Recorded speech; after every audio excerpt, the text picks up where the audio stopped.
Good morning, friends. It's the morning show with NFT Culture. We got Metakey and Robert. Good morning. Your like bandwidth is messed up. Is it again messed up? Yeah, it's I all ordered good. a new router, bro, or an additional one to Ah, help with my latency. gotta get the mesh networks. I have it. I just need another mesh. I need another node. Well, how are you? I'm great, man. I'm gonna take you off and take you back on. It says I'm all green. Yeah, Oh, it's weird. You're just you're frozen. You're completely frozen. Yeah, it you want me to happens. restart? Now we're live. All right, cool. Let's do it. What's the hot news today, bro? Besides my link DAO continuing to go up, my links DAO continues to go up. We're at 0.79 today. I'm pumped. And I've been sending these messages to all my friends who didn't buy it that I've been telling for the past 2 weeks. Yeah, I mean, making sure they feel the FOMO. I feel like an idiot. It's like What? if I paper something, like it goes up, right? And I still have one links DAO, but I was like, you know what?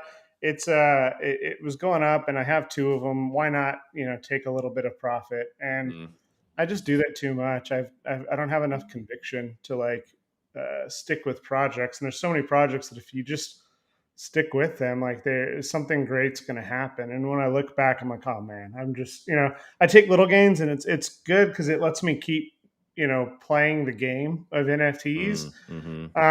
But if you look back and think like, hey, it would have been better to just like hold some of these. I'd have like my first couple. I heard someone tweet out, and it had a lot of likes on it, about the rule of 3. Yeah. Did you hear about the rule of 3? I used to follow the rule of 3, but like now I'm speculating way too much. But yeah, so it used Tell to everybody what the rule of 3 is. Well, it used to be the rule of 2, right? Like you try, if you like a project, you buy 2, and if you could sell 1 to cover your profit, then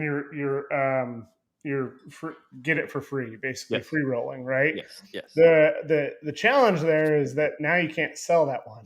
and so now you're stuck with it, and you can't take the gain. So the rule of 3 is like to take that to the next level, to say, okay, can you buy 3, and now can you sell 1 to cover? If it goes up enough, you sell both of them, and then now you have upside that you can then sell another one if you think it's going to be nearing the top. No, it says you buy 3, then you set one of them for sale at the price you bought the 3. Yeah, exactly. That's what I just said. So then when it sells, you're free rolling with 2. Yeah. That's so you wait for additional gains to the big gains, and you can sell that one for huge gains. And now you still have your keep forever one. Yes. Okay. Yeah.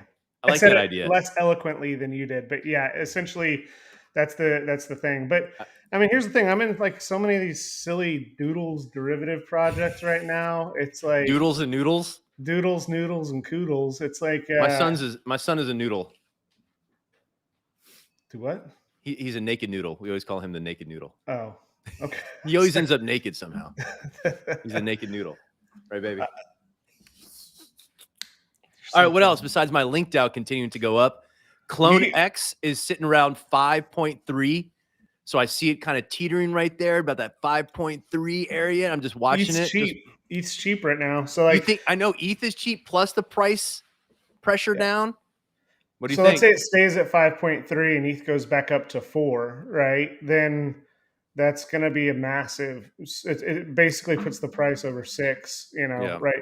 Like, so you're getting a discount. The other thing is like some of these projects don't run with. It's really interesting to look at the projects that run that kind of have their own value, right? That the value of ETH is the value of ETH. Everyone talks about that all the time. But then you think about some of these projects that are kind of like the Bored Ape Yacht Club continues to just fly because it's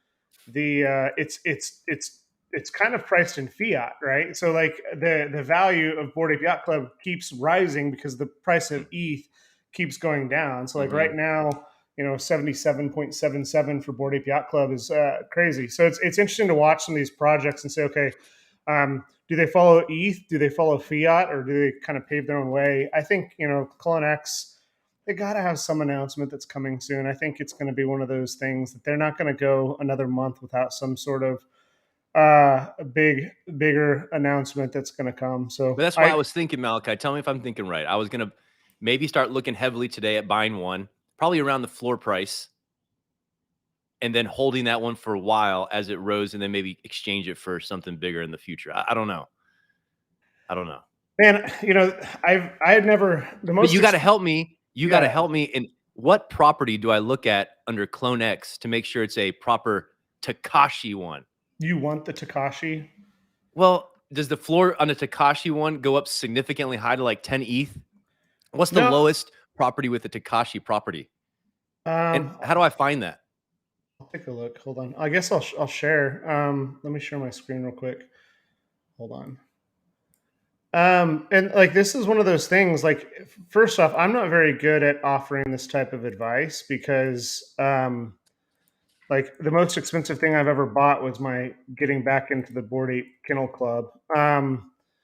But so like for instance, like if you want to check the prices and find the floors, some of the more experienced traders are already familiar with how to do this, but you can look and just look at the attributes on the left hand side. So like here's the entire collection.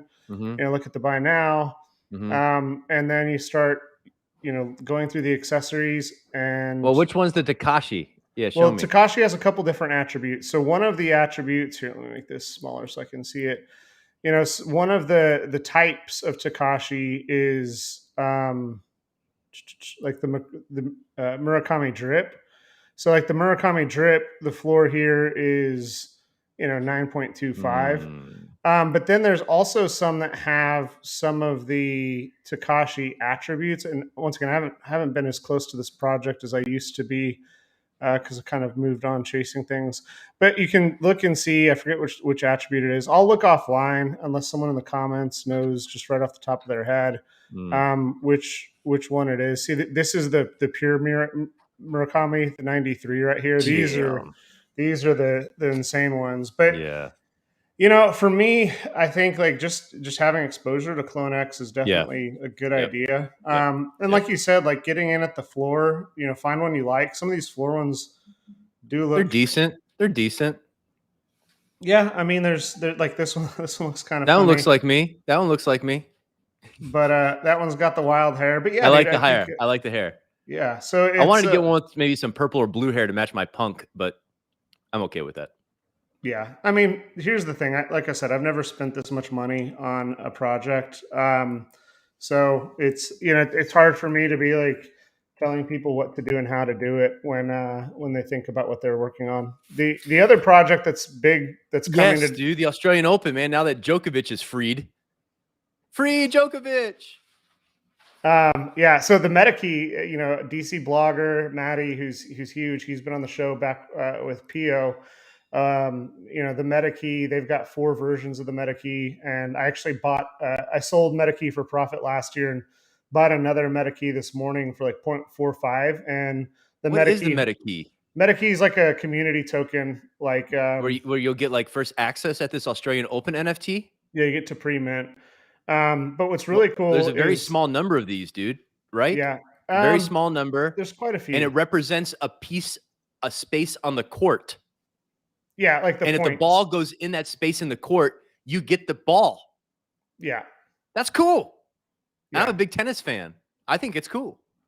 That is pretty cool. Yes, there's 6,776 of them, and yeah, so it's one of those things that you also get access to the future NFTs that may come from this project. So I definitely think like if you're into the Metakey, if you're into Matty, or you're willing to go and spend the 0.4 to get it, I think like when you think about the future of this, right? It's early for us, but what about massive tennis fans that don't know about this yet? This is going to be. I'm just thinking about how that on ramp is, bro. It's kind of older crowd for tennis. I don't know. Do they understand it? That's what goes through my mind. Bro, you've just been talking about the Links DAO for about 3 weeks straight, pumping those backs. That's true. It's the same people. That's true. But I think that there's a tangible value of the Links DAO for future versus owning an NFT that represents the court of the Australian Open for one season. I don't know how it works. Well, I got to figure it out. Man, but if you got one of those balls, I would like it. I would have it right here next to your Slime Sunday. next to my yes. What else is hot? We got that's hot. What about Gary V, man? Tell me about Gary V. The book game is in full effect. So if you bought 12 books, you basically got to mint an NFT on Immutable X, and like there's now this complex way to kind of enter into the series 2 of V Friends. It's Did you get one? Yeah, I got one. Can you show us what it looks like? Hold on. I gotta shoot. Which app was it on? Hold on. Then after Gary V, we'll talk about the LooksRare airdrop again, because I did that this morning. Yeah. Well, while I'm pulling that up, I papered out of Looks yesterday because it was worth an ETH.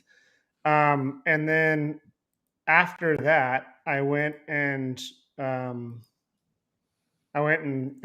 just moved on with my day. But then like last night, I woke up at like 3 a.m. just like, what have I done? I'm an idiot. LooksRare. Oh my God. And yeah, so I this morning I woke up and actually bought back in for 1 ETH. Nice. So I remember you claimed your tokens. They were about 1 ETH. Mm-hmm. So then you went back in and converted it back to LooksRare. Right now I'm earning like $500 a day on CryptoRaider. So I've just been letting it sit there. And so basically I took some of my gains from my CryptoRaider LP and then said, you know what? LooksRare with people like Pranksy behind it and everything else, you start really starting to think about kind of what that represents from a DeFi decentralization standpoint. Yeah. And it really starts to become meaningful very, very quickly. Since we're on LooksRare, let's stay on LooksRare and then we'll end with Gary V. Tell me about that 743% APR that you can get with your staking of Looks. Yeah, 714. And I mean, this is the thing, it changes, right? So like the more people that stake, obviously, like the lower the, yesterday it was like 3,000 APR. And like, this is the thing, this is, risk reward, right? The CryptoRaiders LPs have 300 to 500% APRs. But what's really cool is, I did this like an hour ago and I've already earned 2.3 looks. So if you look at the price of Looks right now, hold on. If you look at the price of Looks, it's $3. So, since I started, earlier this morning, it's, I've earned basically $7 in like 30 minutes on it. We got Santa. Good morning, John. What's going on, guys? What are we talking about? We're talking about LooksRare, bro. We're going all in. 7,000% APR. Is it that high? No, it's like 1,000 APR, huh? No, it's down to 714. Yeah. Did y'all buy? John, wouldn't you Rob, did you make the move? He did. No, Malachi just converted his ETH back to Looks and staked all of it. Yeah, you have to, man. You have to take the gamble on this one. I called a couple folks after I looked at the platform, and I convinced them all to get in. So I hope I don't get burned on this thing. But man, the risk to return on this one. What's the risk on it? The risk is that it's a scam. Right. But the fact that it's already listed on FTX on major exchanges, it's already got integration into various DeFi apps. It's growing in the amount of exchanges it's listed on. It's not showing typical scam. And then there's a ton of NFTs that have already been listed. I understand you have to list to claim your drop, but like valuable NFTs. And so it's like groupthink, right? There's still some red flags. Right, I'm not saying go do it by any means, but for me, the return outweighed the risk. Right. In other words, there was enough of an upside for me to gamble and take some risk on the position I took. That wasn't a very big position, I'll be honest, but I can't fault people who take big positions on this thing, because if you look at it, like let's say OpenSea made $1 billion last month, and that would put the PE revenue. Yeah. Revenue. Yeah. They only got 2.5% of that. Oh yes, I'm sorry. It was moved $1 billion. Yes, they moved $1 billion. Yeah, you're right. They moved $1 billion, which puts their the profit at 20 million. So if you look at that, according to the market cap of LooksRare right now, that puts the PE under 1. So for a potential incredibly fast growth stock, you know, that to me screams like, you know, buy. So yeah, I mean, like, you know, let's look at the other pieces of that, like that from a risk reward foundational element. John, what you're saying is absolutely right. Now, let's talk about the people like Pranksy and others who are heavily incentivized to use the platform. Right now, we're going to see, you know, some of the top collectors that are, because they want more rewards, they're going to be buying and selling on LooksRare, which is going to create volume and momentum, which will generate looks for all the decentralized stakers. And they'll likely try and force, you know, a lot more of that buying. So if the market movers now move to OpenSea or off OpenSea because of some of the problems with that, it becomes really interesting that that, you know, not only is it a good alternative, but it also is incentivizing the whales to use the platform for a myriad of reasons. Yeah, so Mal, it's even one step. Let's call a spade a spade. People aren't moving to LooksRare because OpenSea has issues. They're moving because they're being financially incentivized to do so. So Pranksy being involved, no, you know, it gives me a little bit of pause. But it's like a double-edged sword. It's good and bad, right? Because he's a master of controlling market prices. This is what this guy does. So if you look at it, the guy that holds a significant amount of looks is the guy that's also very good at controlling market prices. So what do you think that does for he's going to do with the token price of looks? He's going to implement the same thing he's done, right? He's going to control supply and demand like he has been doing for the last year. That's his MO. So if you don't, whether you trust him or not, I think there's a lot of people on the fence about that because of his MO. It's still in his best interest as a massive looks holder to control the price and make it go up. So that's another reason to buy, right? And then you think about the token distribution. These guys didn't take a big cut, the developers. So you have to bet, and it's not like there's going to be future compensation. So the way these guys are compensating themselves in the future is by staking their original cut and just making the same protocol fees that we all are. So they're massively aligned with the well-being of the platform itself. So all of these things start to roll up into, okay, there's a lot of risk here. It could be a rug. You have to also consider that OpenSea is going to be very aggressive. Nobody's going to talk about this, but there will be attempts to hack by them and others, the DDoS them. I mean, there's going to be a lot of aggression towards this platform because there's already so much money out there. So now you're trusting in the developers' capabilities and their add-ons, right? What have these guys done in the past? What does their GitHubs look like?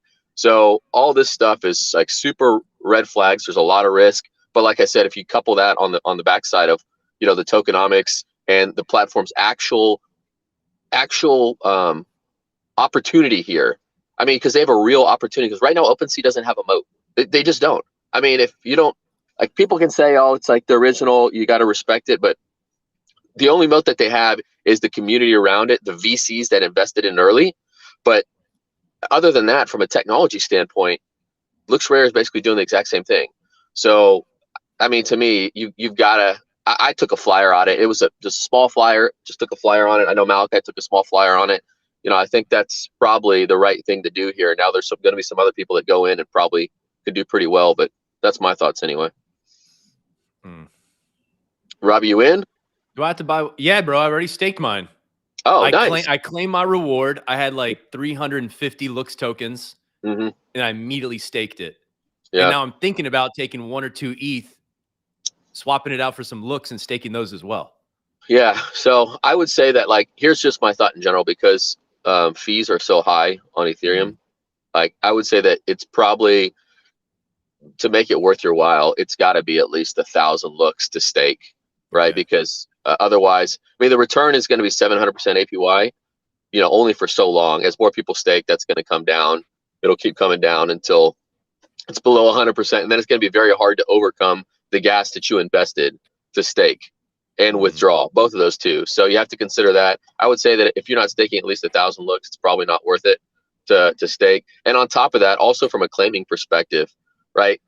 we only have 7 days to claim. I don't know, man. I think there's going to be a lot of looks that aren't claimed because the gas is too high for like the lower tier people to claim. And so that's the other thing, is to look into what happens to all those unclaimed looks. Where do they go? Maybe straight to the treasury, which isn't a bad thing, or they're burned. You don't know. Good point. Yeah, I bet it goes back to the pool, like for the normal distribution. But I think it's going to be interesting to see kind of what happens, right? I think more alternatives is good. I think this is also just kind of when you think about what OpenSea is doing we talked about this yesterday with the IPO route, like it is, it's embracing kind of the elements of the community to have those shared incentives. So we'll see. Yeah. Yeah, we'll see what OpenSea does as a counter.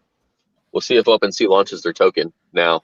I don't think that's in the cards. I like, my gut just says, like, how could it be, right? It has to be. They have to. If this is, even if this started out as a rug or a scam, I think the guys behind it have to look at this and say, wow, right? We could basically look at all the volume momentum it's already gained. We can take over where OpenSea's at, because everybody's going to want to trade on our platform because they're paid to do so. So why would anybody trade on OpenSea?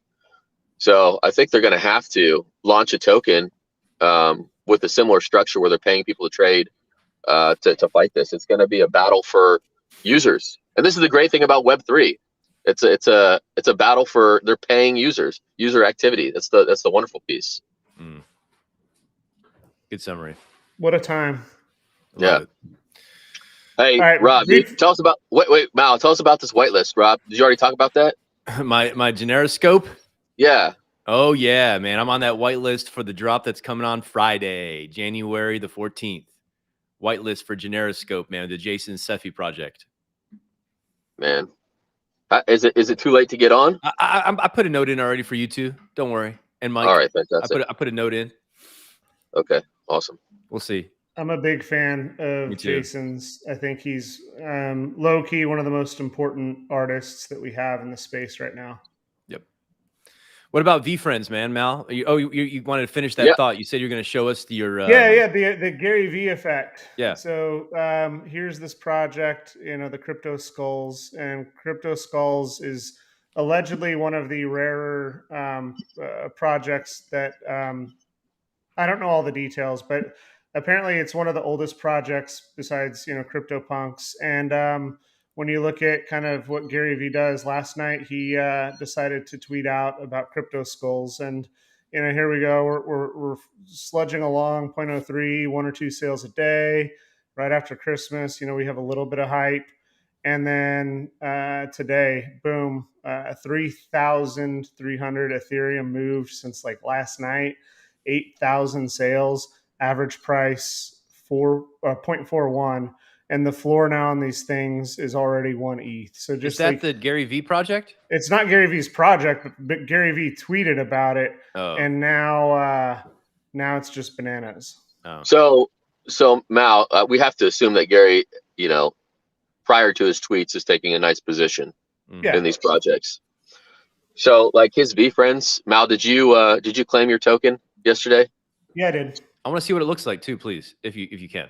Rob, you're gonna be negative on it. Let me see yours, Mal. I got actually a pretty rare one. You did? Yeah. I did not. Oh, yeah. You got that's a wood. Oh man, it's probably the least rare in your frame in your background there. What about the Ambitious Angel? Yeah, no, it's just the attribute 6.2. It's just not. It's not a rare one at all. But live and learn. So Mal, did you check out like the game behind it? I did. I think maybe we do a video this evening on it. I got a wrap in like 2 minutes. Okay, all right. Yeah, I played around with it last night.